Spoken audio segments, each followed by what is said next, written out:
Doda aphindela qhamuka itholele empoqobo umfo wamaso hayisuma solo jeldo msinange sosumlomo etibhodi ukhetha abangani uma khalelo sondayo sonke impumelelo engasafuna ukubuza ukuphunya kanjani ngiqhamuka khona phansi sampheza high place la ngisuka khona kanhlalwane isigodi phansi emgombani bafana basemahlabathini ngithi ake ngigalele ngale ndlela ngizwakalisila kalamba kithi ikhehla lami elisanda kungishiya bakithi ngithunyelele umalandela wasithanda mlungu wasithanda umalandela ezala yena ukade benomgomo Ngiyaphila bafowethu.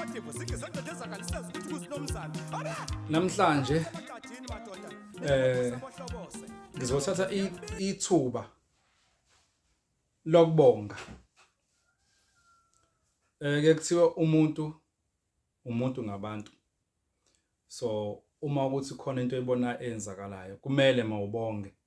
So namhlanje ngizothatha ithuba lokuthi ngibonge ngesupport yenu. Nimaningi bafowethu, nimaningi kalendlela le. So ngeke ngikwazi ukunibonga nga1 kodwa ngizonibonga nginihlanganise ndawonye ngisho nama province enihlala kuona ngoba kuna wonke ama province engicabanga khona wonke ngiyalithola uxhaso kuona. Ngizoqala nje ngibonge from South Coast bonke abantu abawela umkhomazi.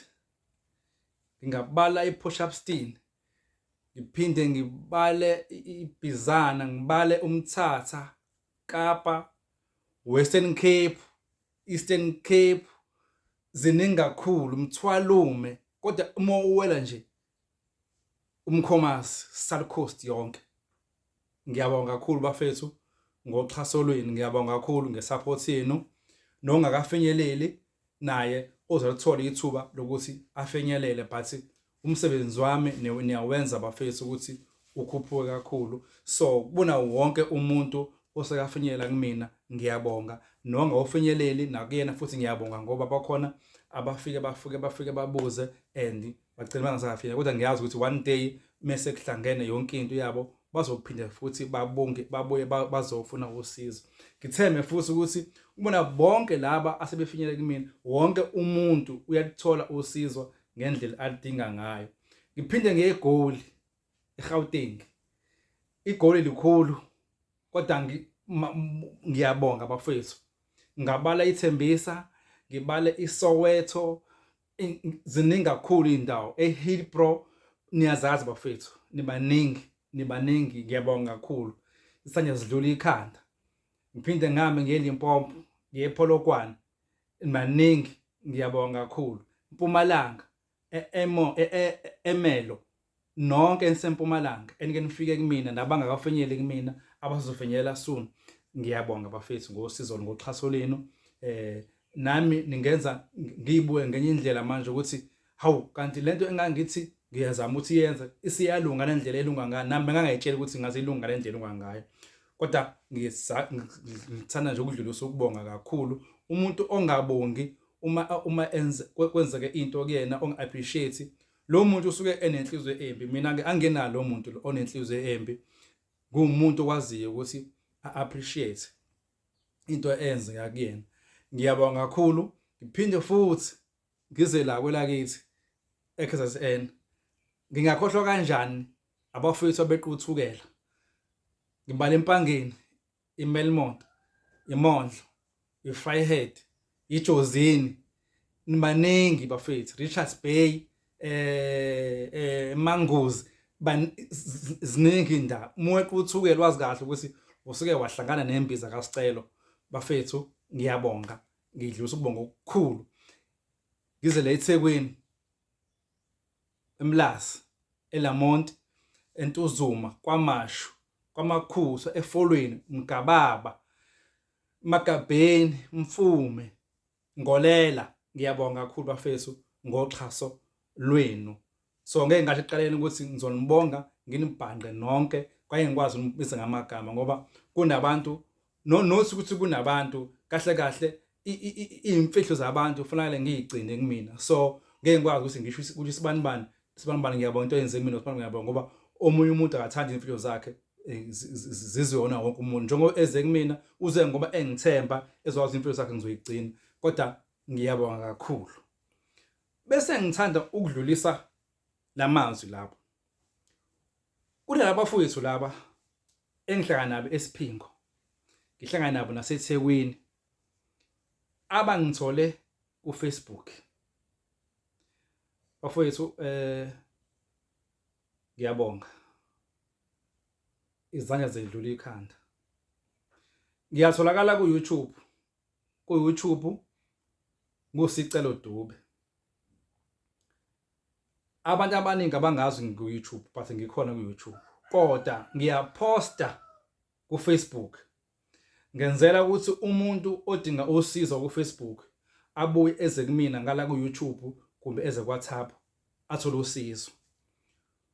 Kodwa into eyenzakalayo uma uposta ku-Facebook kunabantu aba-negative abakhuluma into engadala ukuthi nawe ngabe udinga usizo uendaba osongazange uzulufuna usizo. Yabo? Kodwa ke ngeke ngibablame ngoba la ngaphandle kunabantu abona umsebenzi. Uma ngithi abona umsebenzi kunabantu abaqola abantu uthola ukuthi umuntu wakithi efuna usizo kwenehluphekile afaka imali uqede unyamalala. Ku wrong lokho. Noma ngabe le video yami uyibuka manje lokho uke ukwenze. Mfethu ukuyeke mfethu ku wrong ngoba thina esithanda ukusiza abantu thina esisiyazi ngomsebenzi wethu. Amagama ethu kwathina agcine esegcika phansi. Mina ke izikhwama engiziphethe izikhwama zekhehla, izikhwama zomuntu omdala. Ngeke ngikwazi ukuthi ngone umsebenzi womuntu omdala. So kulabo office labo abakwazile ukuthi noma kukhona abantu abakhuluma negative because kwanami ke ngiposte imbiza zami. Nginembiza la ungazola gogo eblue. Futhi mengiyipostile athi umuntu hayi insipho le.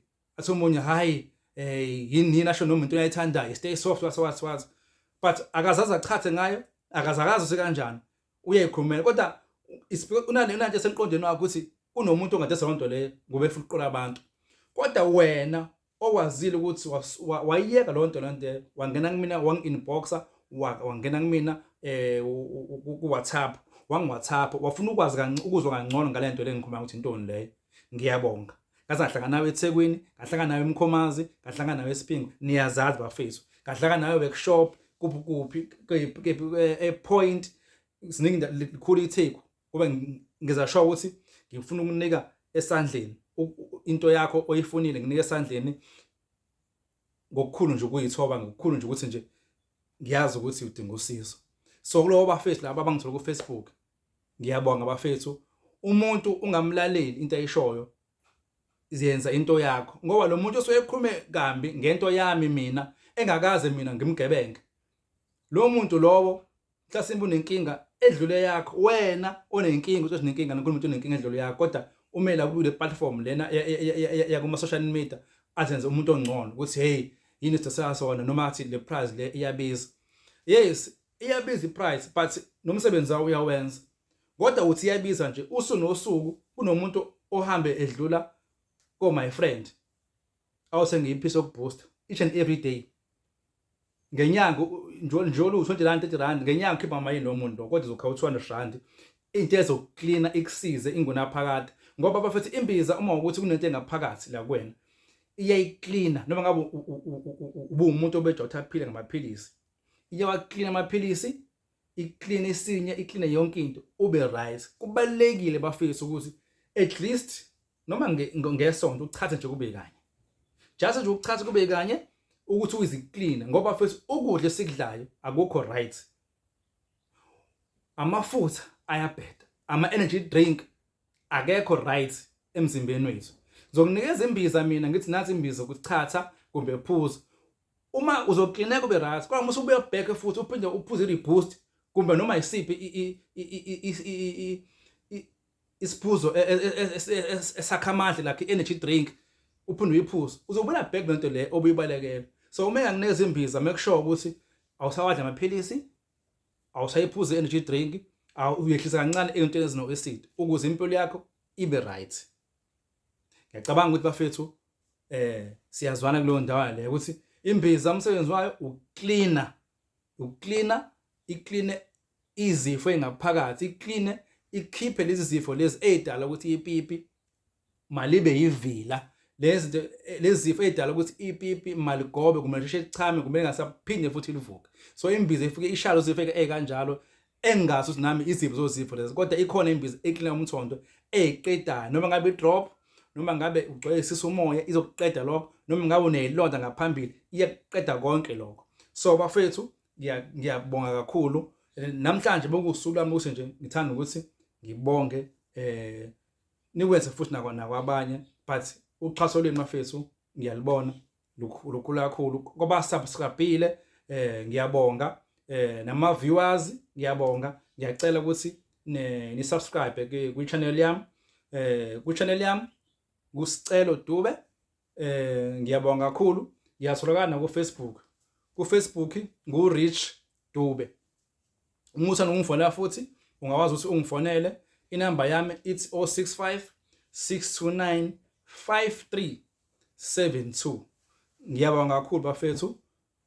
Imizi yobaba imizi yamakhehla ayivuke ayimi induku ibheke phezulu. Ngiyabonga bafethu. Sotala sikombo la malonda walo